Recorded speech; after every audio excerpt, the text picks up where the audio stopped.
बुझ्यौ यो खोल्ने डिटर्जेन्ट यहाँभित्र हाल्ने लिक्विड इजिवासहरू छ भने जुन इजिवास भन्नाले सरफ इजिवास होइन जुन बास्ना आउने चिजहरू निरहरू जस्तो छ भने यसमा हाल्ने नत्र भने लिक्विडले धुने हो भने यसैमा हाल्ने यसमा हालिदिने यो ढोका यसरी उगार्ने आधा ड्रमभन्दा अलिक बेसी कपडा हाल्ने है त्यसपछि लगाइदिने केही गर्नु पर्दैन बस सजिलो मात्रै सिकाउँछु ल पावर भन्ने बटनमा यसरी थिचिरहने है मोबाइल जस्तो अनि गर्ने सुरुमा कटन आउँछ यदि कटनको कपडा छ भने 2 किलोसम्म छ भने 1 घन्टा 27 मिनट 2 किलोभन्दा माथि छ भने अटोमेटिक 1 घन्टा पर्छ है यी कटन भने शुद्ध कटन सिन्थेटिक भने लेदर टाइपका कपडा हाइजेनिक स्टिम भने यसले स्टिम वास गर्छ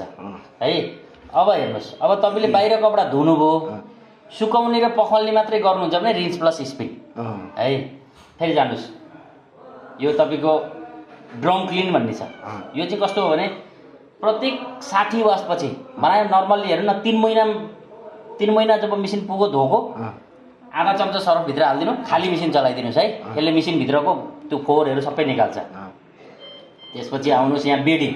यदि हाम्रो घरमा तन्नाहरू छ अलि हार्ड खालको मैलो छ भने बेडिङमा धुनु होला है उलन अथवा डेलिकेट भनेको नरम कपडा सिरकको खोल स्वेटरहरू कलर्स भने कलर जाने टाइपको कपडा भइहाल्यो इन्ट्रेस्ट कोल्ड भनेको छ यो चाहिँ कस्तो हो भने तपाईँको जस्तो ट्याङ्कीबाट पानी आयो उस्तैले धुन्छ यसले हिटरले तताउँदैन त्यसपछि लेस माइक्रोफाइबर भने भुवातार कपडाहरू भयो त्यसपछि सुपर स्पिडी यो चाहिँ छिटो छरितो 40 मिनटमा धुनी पखाल्ने सुकाउने सबै गर्छ अर्को छिटो 15 मिनट क्विक 15 मा धुनी पखाल्ने सुकाउने गर्छ जस्तो अब हामीले यो लेस सुपर स्पिडीमा लगाइदिउँ अनि स्टार्ट गर्ने है यसरी अब हाम्रो ढोका लक भयो अब ढोका खुसिँदैन है जबसम्म यो ढोकाको सिग्नल अफ हुँदैन मेसिन अफ भएपछि यस्तो हुन्छ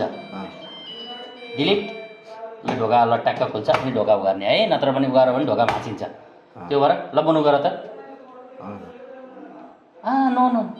थिची मात्रै जाने यस्तो थिच्ने होइन टच हो यो टच गर न थिचिराख न एकछिन त्यहाँ हात राख न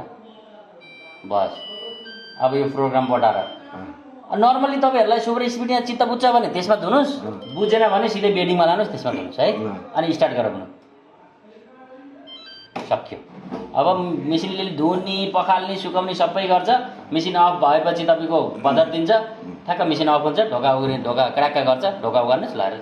मेसिनमा कपडा सुकाउनुहोस् है यति हो सर हाम्रो नर्मल कपडा धुन्छ कुनमा नर्मल यो बेडिङमा धोए पनि सुपर स्पिडमा धोए पनि अरूमा परेन अरे त्यो तपाईँको टाइम बढ्छ के हुन्छ तपाईँलाई गाह्रो हुन्छ कि बेडिङ गर्न पर्यो कि सुपर स्पिड बेडिङ सबभन्दा राम्रो अनि यसको यो भन्नुभएको थियो नि यो एकचोटि भनिदिनु त म अब वासिङ मेसिन फिटर निक्लिन यो एकचोटि यसको चाबीको नि यसलाई सिकाइदिनु ए ल कति ल्याउनु पर्यो यहाँ चाबीले दबाउनु रे यसरी अनि दबाएपछि खुल्छ अरे अनि यो चाहिँ यसरी यो चाहिँ यसरी खोलेर यसमा चाहिँ फोहोरहरू पानीहरू छ भने निकाल्ने अनि यो बन्द गरिदिने यो बन्द गरेर लगाइदिने यति हो अरू यसको यो यताको यो फङ्सनहरू केही छुनु पर्दैन आफै अटो हुन्छ अब हामीले त्यो गर्न थालियो भने फेरि झन्झट हुन्छ अन गर्यो अन गर्ने प्रोग्राम अनुसार यो सबै फङ्सन सेट हुन्छ तपाईँलाई 40 डिग्री चाहिएन भने 60 डिग्री बनाउन सक्नुभयो होइन अब स्पिड धेरै चाहियो भने धेरै चाहियो नत्र भने थोरै गर्न सक्नुहुन्छ